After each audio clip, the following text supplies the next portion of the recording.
Hello friends, welcome to concept of physics. तो previously हम लोगों ने डिस्कस किया था आपका किरचॉफ्स लॉ, जो कि किरचॉफ फर्स्ट लॉ आप बोल रहे थे। और इस लेक्चर में आपके लिए पेश करेंगे किरचॉफ्स का सेकंड लॉ। तो फटाफट से हेडिंग डाल लीजिएगा, Kirchhoff's second law. Kirchhoff's Kirchhoff's second law, second law, जिसको हम बोलते हैं आपका Kirchhoff's Kirchhoff's okay Kirchhoff's voltage law, Kirchhoff's voltage law. इसी को एक और नाम से बोला जाता है loop rule, loop rule. Okay, loop rule. तो इतने नामों से इसको भैया जाना जाता है। बात को समझिएगा, इनका जो स्टेटमेंट था, ओके, इन्होंने ये जो थ्योरी दी, सबसे पहले याद रखेंगे ये जो इन्होंने लॉ दिया आपका, वो दिया आपका कब, 1846 में। तो 1846 में अपना किरचॉफ साहब ने अपना सेकंड लॉ दिया, और जो कि स्टेटमेंट को इस प्रकार से था। ओके, मैं आपके लिए स्टेटमेंट लिख देता हूं, आप लिखेंगे the algebraic sum of all the voltages, the algebraic sum of all the voltages in any closed loop, in any closed loop, okay, in any closed loop or mesh is always zero। बात को समझिएगा, यहाँ पे हम बात कर रहा है, स्टेटमेंट आपको इसका इस प्रकार से है कि the algebraic sum of all the voltages in any closed loop और mesh is always equal to zero. Mathematically आप इसी बात को कैसे बोल सकते हो, mathematically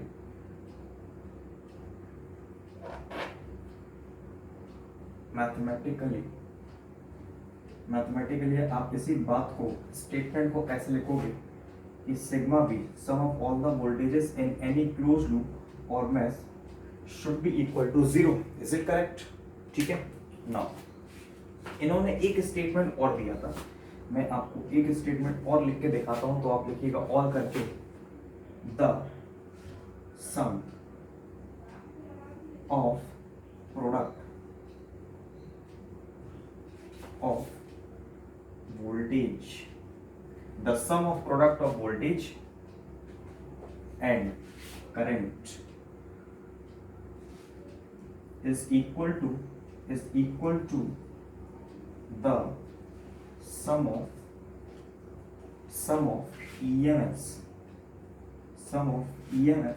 present in that loop, sum of EMF present in that loop. Is it correct? बात को समझना फिर से, the sum of product of voltage, ध्यान समझना, the sum of product of voltage as well as current is equal to the summation of all the EMFs present in that loop। अब ये जो हमने दोनों स्टेटमेंट आपके लिए लिखे, इन दोनों स्टेटमेंट का मतलब समझने की कोशिश करते हैं। आप समझो, मैं आपके लिए एक रैंडम एग्जांपल लेने की कोशिश करूंगा। एक मैंने रैंडम सर्किट ले लिया, लेट्स से मेरे पास कुछ ऐसा सर्किट है, ओके, देखिए मैं आपके लिए इजी सर्किट ले लेता हूं, ओके, चलो यहां पे और ले लिया। लेट्स से आपके पास ये EMF है, पहला सेल है जिसका EMF E1 है, ये दूसरा सेल है जिसका E2 आपका क्या हो गया, EMF हो गया। ओके, सर्किट दिख रहा है ना ध्यान से। कुछ मैंने रेजिस्टेंस ले लिया, let's say this will be R1, तो मैं अपनी तरफ से ले लेता हूँ, this will be R1, let's say here it is R2, this is R3 and this will be R4, you can say, and here it is R5। तो मैंने रेजिस्टेंस रैंडमली ले लिए हैं आपको जस्ट समझाने के लिए। तो बेसिक यहाँ पे आपको क्या करना है, आपको यहाँ पे किरचॉफ्स का सेकंड लॉ अप्लाई करना है, लेकिन उससे पहले मैं आपको रूल सिखा देता हूँ। आपके रूल्स क्या क्या यहाँ पे लागू होने वाले हैं, ठीक है। रूल्स आपको क्या क्या फॉलो करना है। तो पहला जो यहाँ पे नियम होता है, पहला जो यहाँ पे रूल होता है, दैट इज आप लिखोगे if the direction of anti-clock arrow, if the direction of anti-clock arrow and current are same, then it will be taken as positive. It will be taken as positive. If the direction of anti-clock arrow and current are same, then it will be taken as positive. Okay. Next rule देखो. If the direction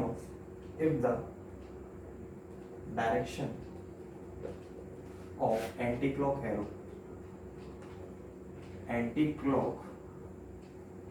arrow and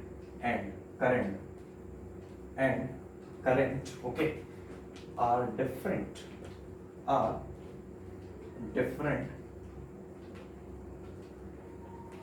then it will be taken as negative.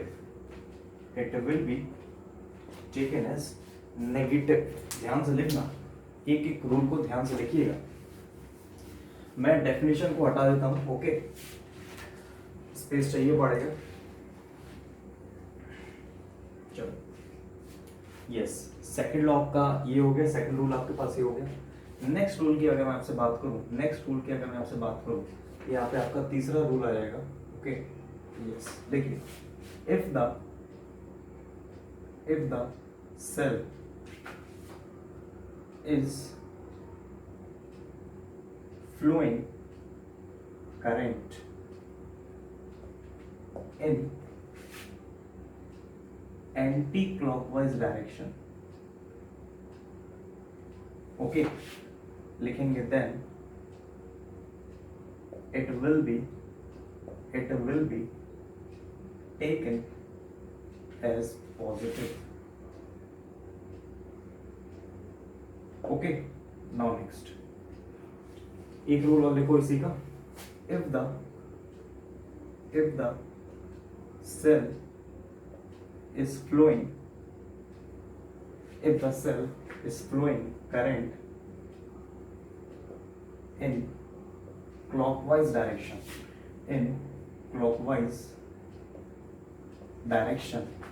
then it will be taken as negative. ठीक, बात समझ में आ रही है आपको? तो ये आपको 4 बेसिक रूल्स आपको इसमें दिमाग में रखना है अपना, या रट्टा कुछ नहीं मानना है. जब आप इसके वैरायटी ऑफ क्वेश्चंस में डील करोगे तो आपको ये सारे के सारे रूल्स ऑटोमेटिकली आपके जहन में, आपके माइंड में आसानी से घुस जाएंगे. अब सुनो, 4 रूल्स को अप्लाई करने की यहाँ पे कोशिश करते हैं. सर्किट आपके सामने है. अब देख, यहाँ पे मैंने आपके लिए एक शब्द लिखा, एंटी क्लॉक एरो. क्या होता है ये एंटी क्लॉक एरो? ध्यान से देखना. ये मैंने, अच्छा, सबसे पहले एंटी क्लॉक एरो से भी पहले मैं आपको बोल देता हूँ, ये मैंने जो आपके जंक्शन थे इसके नाम दे देता हूँ. ठीक है, तो सबसे पहले मैं इसमें बात करूंगा लूप्स की. कितने लूप दिखाई दे रहे हैं? तो मेरे को मोटे मोटे तौर पर 2 लूप दिखाई दे रहे हैं. वैसे तीसरा एक और बड़ा लूप भी देख सकते हो, लेकिन अभी फिलहाल के 2 लूप यहाँ पे मेरे को दिख रहे हैं. हम बात करेंगे फॉर लूप. ओके, मैं बात करूंगा आपके लिए पहले वाले लूप के लिए. ध्यान से देखना, for loop, pay attention here. Copy pen सब छोड़ देना. A B E F A में मैं इस वाले लूप की बात कर रहा हूँ. A B E F A में, ठीक है, इस वाले लूप की मैं बात करूंगा. तो इस पर्टिकुलर लूप के लिए आपने एंटी क्लॉक बनाया. सर एंटी क्लॉक क्या होता है? देखो, 12 9 6 3, just reverse of your clock. ठीक है, अब सुनो, अगर मैं इस वाले लूप की बात कर रहा हूं तो यहाँ पे मैंने डेफिनेशन में क्या लिखा था? जरा ध्यान से देख के बताओ. The sum of product of voltage and current is equal to the sum of EMF present in that loop. अब समझो, sum of product of voltage और करंट का हमें इस लूप में प्रोडक्ट चाहिए। अब देखना, अगर मैं आपसे बोलूं E1 आपकी सेल है, E1 क्या है आपकी सेल है, इससे करंट कितनी जा रही है, लेट्स से I1, मैंने अपनी तरफ से करंट असाइन कर ली यहाँ पे I1 करंट। अब I1 करंट आपकी इस डायरेक्शन में फ्लो होगी, इस रजिस्टर को भी आपकी I1 करंट, R1 को भी आपकी I1 करंट मिली। ऐसे ही E2 सेल से मैंने अपनी तरफ से करंट ले ली, लेट्स से I2 करंट आपकी E2 सेल भेज रहा है और I2 सेल आपकी इस डायरेक्शन में आएगी, यहाँ पे भी मैंने I2 लिख दिया। अब आप मेरे को बताएंगे कॉमन सेंस क्या कहता है, एक करंट I1 यहाँ से आ रही है, एक करंट I2 यहाँ से आ रही है, इसका मतलब बीच में दोनों करंट आएगी, बिल्कुल सर आएगी। इसका मतलब आप ये कह सकते हो I1 प्लस I2 आपकी क्या हो जाएंगी, दोनों बीच की करंट्स हो जाएंगी। पहली बात तो आपकी होगी। दूसरी बात आप यहाँ पे ये भी लगा सकते हो किरचॉफ का first law, sum of incoming current will be equal to sum of outgoing current. यहाँ पे जैसे ही आप किरचॉफ का फर्स्ट लॉ लगाओगे तो यहाँ पे बिल्कुल वेरीफाई होगा, वैलिड होगा। ऐसे ही यहाँ पे आपकी I1 I2 करंट्स आएंगी, बिल्कुल सर आएंगी। यहाँ पे आपकी अगेन I1 चली आएगी, यहाँ पे आपकी वापस इस लूप में I2 चली आएगी, वो यहाँ पे सर्कुलेट होती रहेंगी। Is it correct? अब सुनो, ABEFA अगर इस लूप की बात करोगे तो नेक्स्ट मेरे को बताइए इस लूप में हमें क्या क्या चाहिए, the sum of product of current and resistance लिख लीजिए इस चीज को, सॉरी यहाँ पे आपका रेजिस्टेंस होगा, not it's voltage, it will B resistance and current. इसका मतलब अगर आपका प्रोडक्ट लिखें आप I1 या आप ये बोलोगे कि R1 में, R1 रजिस्टर में कितनी करंट आपकी फ्लो हो रही है, आप बोलोगे I1, that means I1 R1 sum of product of current and resistance I1 into R1। अब आप मेरे को बताओगे डायरेक्शन पॉजिटिव की नेगेटिव। देखो डायरेक्शन एंटी क्लॉक की ये है और करंट की डायरेक्शन ये है, इसका मतलब दोनों की डायरेक्शन ऑपोजिट। कौन सा लॉ फॉलो हो रहा, कौन सा रूल आपका फॉलो हो रहा, देखो the direction of anti clock arrow and the current are different. अगर दोनों अलग अलग हैं तो आप क्या साइन लोगे बेटा, नेगेटिव ले लोगे। दैट मींस I1 R1 अपने आप क्या हो जाएंगे आपकी नेगेटिव। जिसको बात समझ में नहीं आई हो अगले में आ जाएगी। देखो और कौन सा इस लूप में और कौन सा रजिस्टर है, आप बोलोगे सर R5। बिल्कुल ध्यान से देखना, R5 आपका रजिस्टर है, इसमें कितनी करंट जा रही है R5 वाले में, आप बोलोगे सर I1 प्लस I2। कितनी करंट जा रही है आपकी sir I1 plus I2। Direction देखो एंटी क्लॉक की डायरेक्शन ये, ओके, और इसकी डायरेक्शन करंट की डायरेक्शन नीचे, अगेन ऑपोजिट डायरेक्शन में, फटाफट से नेगेटिव लगा देना, सेकंड लॉ यहाँ पे अप्लाई हो रहा है। ऐसे ही अगर मैं इस लूप की बात ही कर रहा था, R2 यहाँ पे रजिस्टर है, R2 में कितनी करंट जा रही है, आप बोलोगे sir I1, that means R2 I1। Direction बताओ एंटी क्लॉक और अगेन करंट की direction, again opposite, again negative. और कोई तो रजिस्टर नहीं है sir, that means will be equal to sum of EMF present in that loop. अब बताओ इस वाले लूप में कितनी EMF प्रेजेंट है, E1 प्रेजेंट है कि नहीं, केवल E1 की बात होगी। अब आप मेरे को ये बताओ कि E1 जो आपकी EMF है वो करंट किस डायरेक्शन में फ्लो कर रही है। अब आप बोलोगे E1 से करंट जा रही है आपकी I1 और I1 आपकी करंट किस डायरेक्शन में फ्लो कर रही है, बताओ मेरे को, क्लॉकवाइज डायरेक्शन है कि नहीं, बिल्कुल सर है। पर अगर सेल करंट फ्लो करता है क्लॉकवाइज डायरेक्शन तो उसको आप क्या ले लेते हो बच्चे, नेगेटिव ले लेते हो। तो यहाँ पे ऑटोमेटिकली बाय डिफॉल्ट मैं इसको नेगेटिव ले लूंगा। ध्यान रखना सेकंड वाला लॉ या फोर्थ वाला लॉ आप कह सकते हो अप्लाई होगा। देखो माइनस से माइनस सब कुछ कैंसिल हो जाएगा, माइनस माइनस ओवरऑल यहाँ पे प्लस बन गया, that means I1 R1 plus के R5 I1 प्लस के R5 I2 प्लस के R2 I2 will be equal to E1। समीकरण नंबर 1, इक्वेशन नंबर 1 आपने यहाँ से बना के छोड़ दिया। Is it correct? अब सुनो, ऐसे मैं आपसे बात करूंगा, मैं स्टेटमेंट को हटा दे रहा हूँ। अब आप अपनी कॉपी में देखेंगे ये वाला स्टेटमेंट, ओके। अब मैं आपसे बात करूंगा फॉर लूप, दूसरा लूप आपको कौन सा दिख रहा है बच्चे, BCDEB, ओके। पहली क्वेश्चन आपकी ये बन गई, इसको बिल्कुल डब्बे में पैक कर लीजिए। फॉर लूप BCDEB की। अब आप मेरे को बताओगे इसमें रजिस्टर कौन सा दिख रहा है, R3 रजिस्टर दिख रहा है, मैंने फटाफट से R3 लिख दिया। ध्यान से देखना इसमें कौन सी करंट फ्लो हो रही है, आप बोलोगे सर I2, तो मैंने यहाँ पे I2 लिख दिया, कोई दिक्कत। अब डायरेक्शन के लिए देखो, एंटी क्लॉक अगर मैं इस लूप में बना दूं तो एंटी क्लॉक आपका यही होगा 12963। अब देखो डायरेक्शन देखो, करंट की डायरेक्शन और एंटी क्लॉक दोनों की कैसी डायरेक्शन है, सेम। अगर सेम डायरेक्शन है तो आप क्या ले लोगे यहाँ पे, पॉजिटिव। ऐसे ही देखो और कोई सा रजिस्टर है इस वाले लूप में, बोलोगे सर बिल्कुल R4 हमें दिख रहा है clear cut, okay sir, R4 हमने यहाँ पे लिख दिया। R4 में कितनी करंट फ्लो हो रही है? आप बोलो सर I2 आपकी करंट फ्लो हो रही है। अब आप मेरे को बताओगे I2 की डायरेक्शन और एंटी क्लॉक की डायरेक्शन कैसी है? सेम। अगर सेम है तो आप क्या लोगे? पॉजिटिव। कहां से आया? फर्स्ट वाला रूल। फर्स्ट वाला रूल क्या कहता है? अगर direction anti clock arrow current का सेम है तो आप sign, then it will be, it का मतलब है साइन, आप कैसा ले लोगे? पॉजिटिव। बात समझ में आ रही है बिल्कुल अच्छे से? चलो आगे बढ़ते हैं। और कोई सा एक्स्ट्रा दिख रहा है इस वाले लूप में? बिल्कुल सर दिख रहा है, R5 हमें दिख रहा है बड़ा सा। कितनी करंट फ्लो हो रही है इसमें? I1 plus I2। Again same current जा रही है ना, इस लूप में R5 भी आ रहा है। R5 में कौन सी करंट है? I1 plus I2। डायरेक्शन बताओ, डायरेक्शन करंट के नीचे अगेन एंटी क्लॉक, कहने का मतलब है सेम डायरेक्शन, आप तुरंत के तुरंत ले लेना पॉजिटिव। और कोई रजिस्टर इस वाले लूप में नहीं है। अब आप बात करोगे यहाँ पे EMF की। अब आप मेरे को बताओगे कि इस वाले लूप में EMF कौन सी फ्लो हो रही है? अब आप मेरे को बोलो E2 यहाँ पे होगी। बिल्कुल सर, E2 यहाँ पे लिख दिया। अब E2 लिखने के बाद इसकी डायरेक्शन देखो कैसी है? एंटी क्लॉक पे। थर्ड वाला रूल यहाँ पे अप्लाई होगा। अगर सेल आपका करंट फ्लो करता है एंटी क्लॉकवाइज डायरेक्शन में तो आप क्या ले लोगे? उसको पॉजिटिव। देखो यहाँ पे सेल एंटी क्लॉक डायरेक्शन में करंट फ्लो कर रहा है, देखो ना एंटी क्लॉक है, बिल्कुल है। अगर एंटी क्लॉक डायरेक्शन है तो उसको क्या ले लोगे आप? Automatically positive. ओके, इसको आप सॉल्व कर सकते हो आगे। I2R3 प्लस के I2R4 plus R5I1 plus R5I2 will be equal to E2। ये आपकी बन गई समीकरण नंबर सेकंड, यानी इक्वेशन नंबर सेकंड। ये आपके पास थी पहली और दूसरी आपके सामने है। समझ में आई?